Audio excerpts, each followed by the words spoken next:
This is another cautionary tale. I love these studies where the bandwagon effect is questioned. So ocean acidification is a real thing. pH has been dropping in many places. So we are looking here at the Mauna Loa station, looking at CO2, which is something we have looked at already 1,000 times, the Keeling curve that goes up, and then you have the seawater PCO2, or the partial pressure of CO2 in the surface water, also goes up as the atmospheric CO2 goes up by the exchange process, and corresponding to that there is a drop in pH. This idea of this paper and the podcast is not a question that pH is dropping. It is to understand whether the impact that is often talked about on calcifiers in the ocean is as dire and as alarming as some of the studies imply. So the bandwagon effect is that once ocean acidification is defined as a drop in pH, you can always go to models and start cranking out papers, especially for future projections, to say how low the ocean pH will go, and then evoke the normal scenarios of corals disappearing and so on and so forth. So this nice paper put together a large number of publications to provide a meta-analysis, so which included more than 5,000 observations from almost 1,000 studies.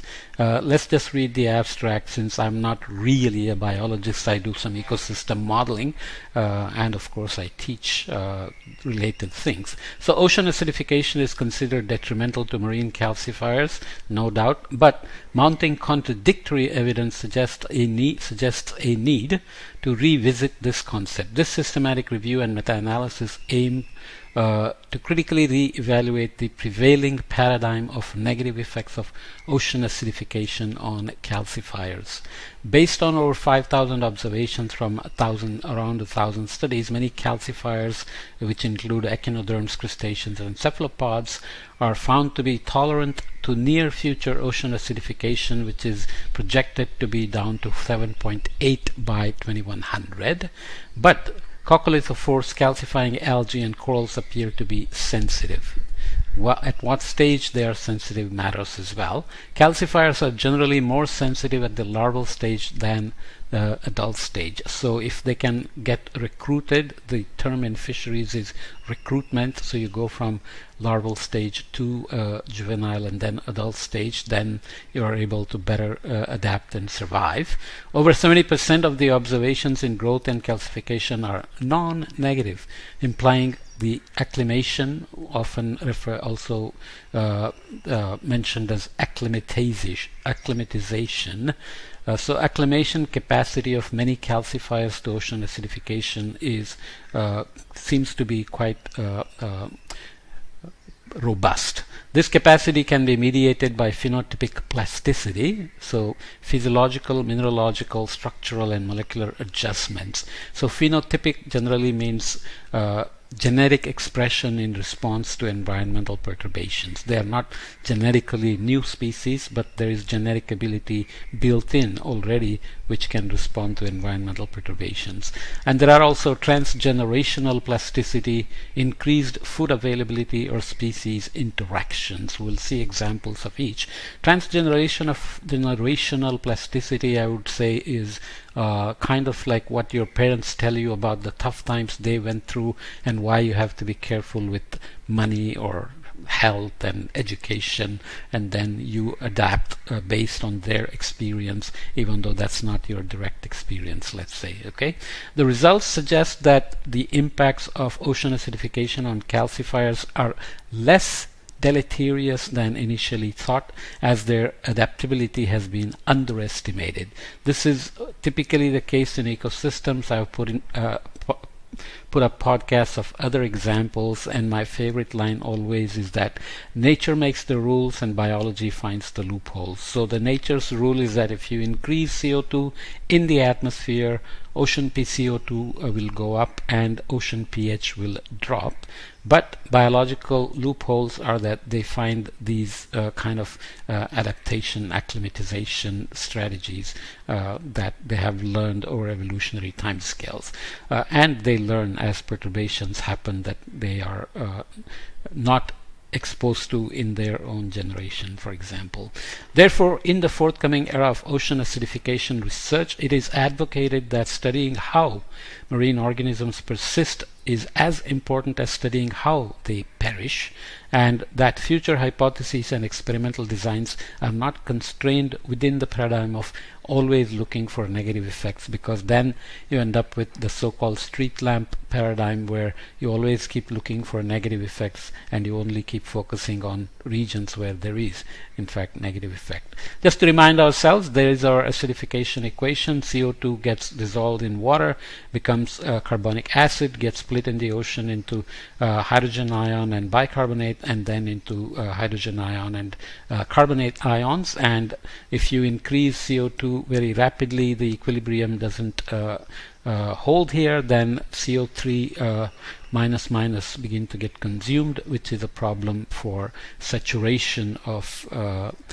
calcites in the water, so that determines the rate of calcification. So if the waters are not super saturated, then calcifiers will dissolve. That's the basic idea, right?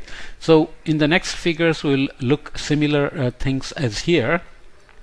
Effects of ocean acidification on different biological traits of coccolithophores, foraminifera, and theropods, indicated by Hedges G, which is a measure of the pH change between ambient or ocean pH versus experimental pH, or the change. So it's just a metric, and we always look for 95% confidence interval.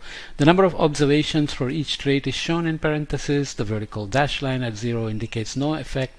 Significant difference is indicated by an asterisk when 95% confidence interval does not overlap the vertical dashed line. So we look at particulate inorganic carbon, particulate organic carbon, particulate organic nitrogen, chlorophyll, a maximum quantum efficiency of photosynthesis 2, and so on. Without going into lots of details, I would refer you to the paper. I just want to give you a sense here. But they look at various classes of calcifiers, including those that are highly mobile, because those that are fixed, like corals, will have to have different adaptation, acclimatization capabilities than those that can move, for example. This is always true. The mobile generalists may just move and find a more suitable environment to survive, whereas sedentary specialists will die if they are not able to adjust or acclimatize, right? So coccolithophores, I won't go into the details, but you can see that there are few things that have stars, many things that don't have stars, many things have positive values here on the Hedges G scale, and there are many negatives, and sometimes uncertainties are large, and the number of samples are very different as well.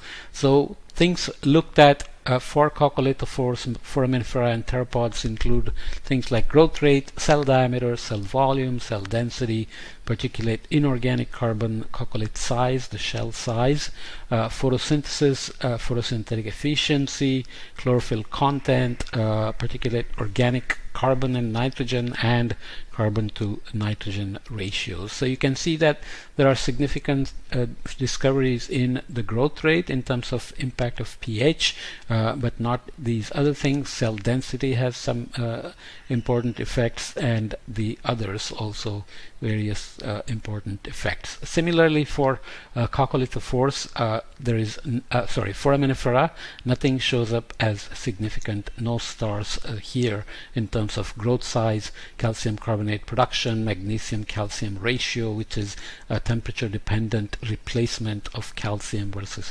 magnesium, respiration, photosynthesis, photosynthetic efficiency, and chlorophyll content. Theropods have some significant result in growth size. So the color codes here refer to growth, calcification, biogeochemical composition like the nutrients, and physiology of the organism. Okay, so the diamonds here correspond to values of pH having dropped below 7.2. Like this one here, for example.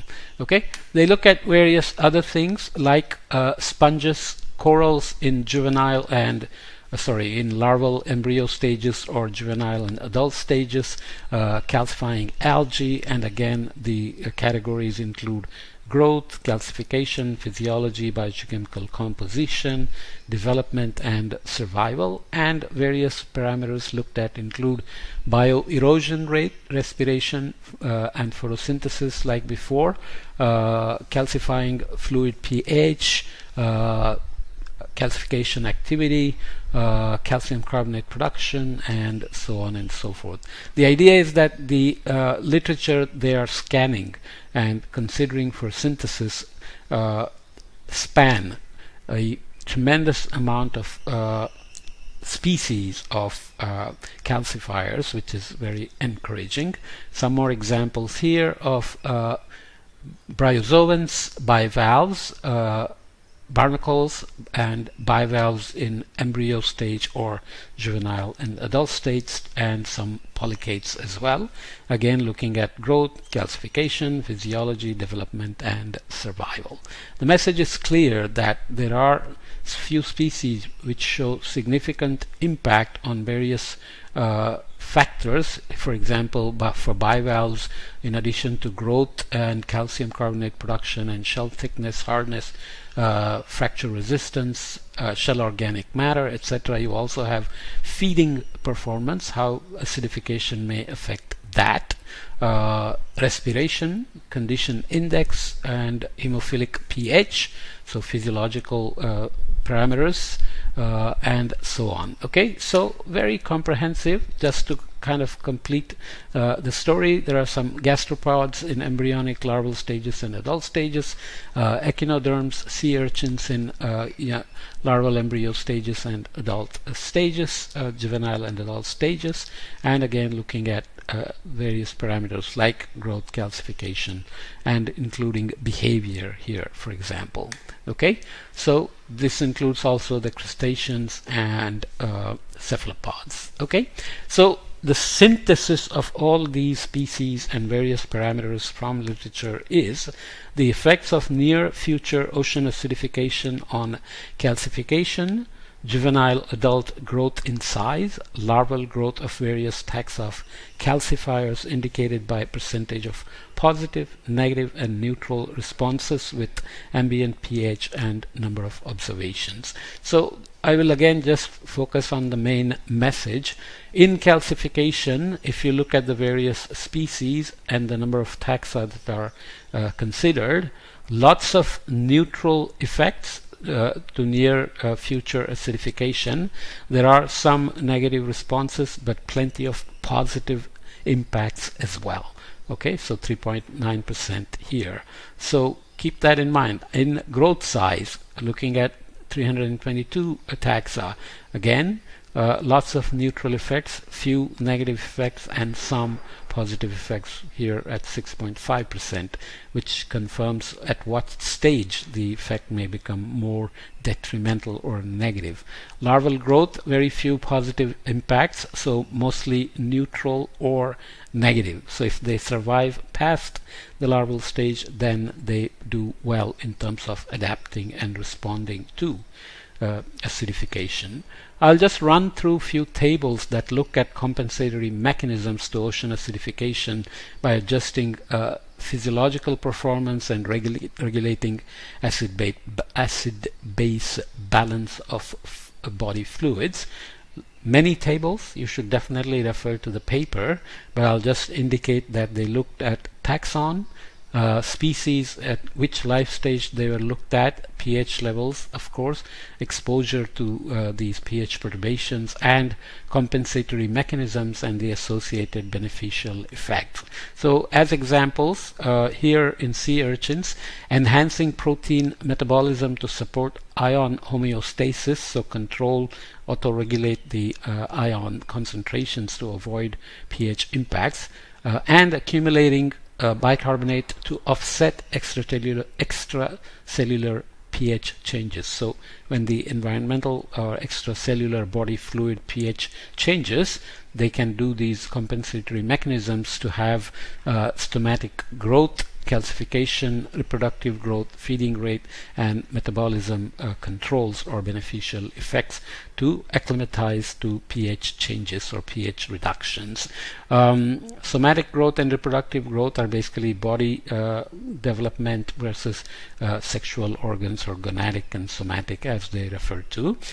So there are other similar things like upregulating calcifying fluid pH in corals and many other species here with different feeding rates, shifting energy budget to calcification. So biology is always about minimizing energy and allocating energy as needed.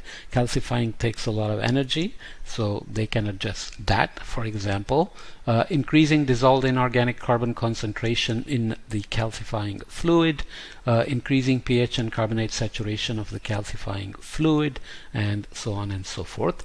And in the compensatory mechanisms to ocean acidification by adjusting mineralogical or structural properties of calcareous structures, again, many taxons, many species, many pH levels or PCO2 levels, and exposure durations are different. Compensatory mechanisms can include things like increasing skeletal density and lowering magnesium concentration of the cortex, increasing calcite growth, thickening of inner shell walls, changing microstructural arrangements of shell layers, and so on, with beneficial effects ranging from reduced shell dissolution in response to acidification, shell growth, growth itself in algal area and skeletal magnesium content, mechanical resilience in terms of dealing with dissolution impacts of acidification. Crack propagation is reduced caused by physical damage. So you can see how many various mineralogical or structural properties can be adjusted by the species in response to acidification. So this table is in very small letters, but compensatory mechanism to ocean acidification through molecular adjustments such as change in gene expression and epigenetic modification. So frequency of certain genetic properties can be altered, or epigenetic changes can happen that are not necessarily involving any genetic protein synthesis mechanisms. So again, various species here, various life stages and pH levels, exposure times, and typical processes of compensatory mechanisms include increasing expression of genes involved in development and biomineralization. That's a strong response in terms of adaptation and acclimatization. Maintaining expression of genes involved in biomineralization, so that calcifying processes like shell length, calcium content, shell hardness, and shell integrity can be altered, with upregulating gene expression of carbonic anhydrases and increasing pH at calcification sites by corals can increase calcification even in the face of decreasing pH and loss of carbonate ions. Okay, amazing, right? Biology is not stupid. It's evolved to deal with these and response, find the loopholes in nature's rules. This is something that always fascinates me. Finally, well, at least getting closer to the end, compensatory mechanisms also occur via transgenerational plasticity. Plasticity is basically the ability to adjust to environmental changes. So we're looking at oysters, sea urchins, corals, mussels, clams, and so on. Again, various parameters that we looked at, but looking at parental exposure duration and possible adaptive transgenerational mechanism, what parents experience and how that results in offspring responses, transgenerational mechanisms. Over 5 weeks, elevating standard metabolic rate of parents and increasing parental provisioning for transgenerational plasticity. So they are transferring some plasticity to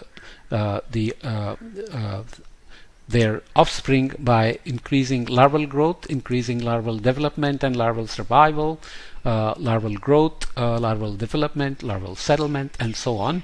So improving gamete quality and increasing fertilization success. So gametes are the eggs and the sperms, and their quality is increased to survive acidification, and their fertilization success is increased by the parental exposure to acidified waters.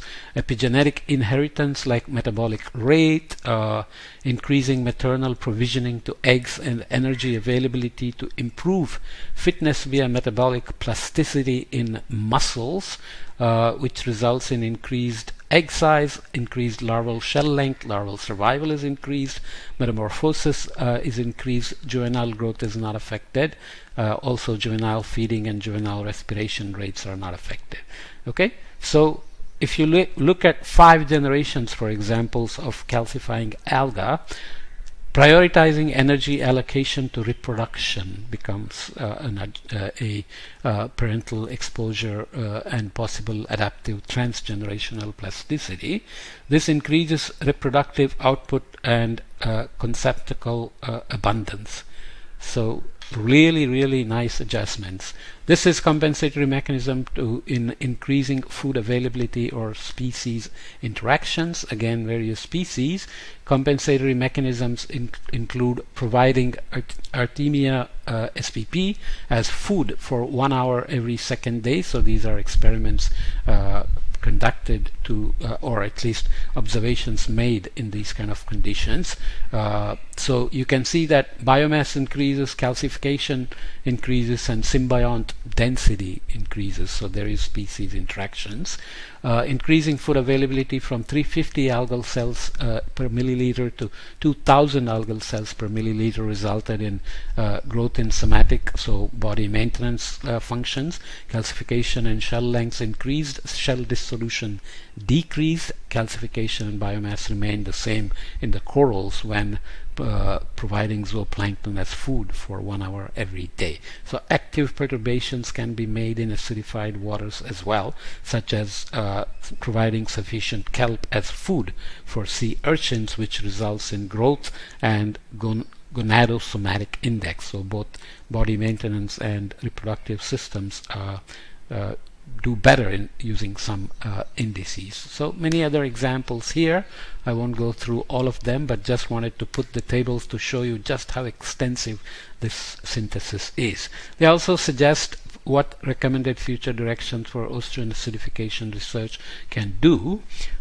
So looking at levels of biological organization from atomic levels to cell levels, organism level, population to community levels, they suggest looking at structural properties for macro to nanoscales, so things like mineralogy matter, multi-omics research, so genomics, transcriptomics, proteomics, metabolomics, and also epigenetics. At organism level, research should be more done on rarely studied taxa and look for carryover effects and transgenerational effects, and intraspecific interactions versus hybridization that has to be studied in response to acidification. And at community level, plant herbivore interactions, predator-prey interactions, microbe-host interactions, and refugia created by primary producers. So even as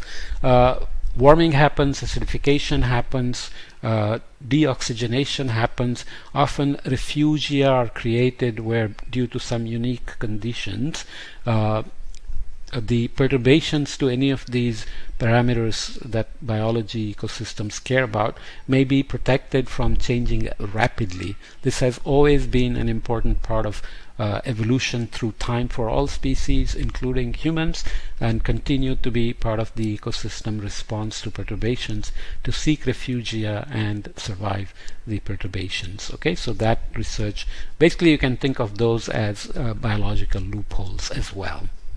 Okay, so very nice paper, so I wanted to include it just as another cautionary note.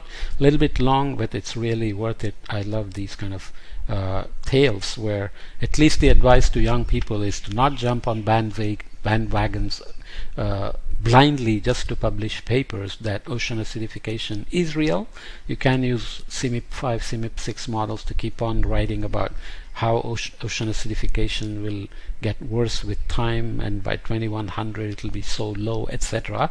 But unless you can look at details of how biology adjusts and responds, you may be simply raising alarms about things that we don't know very well. Okay?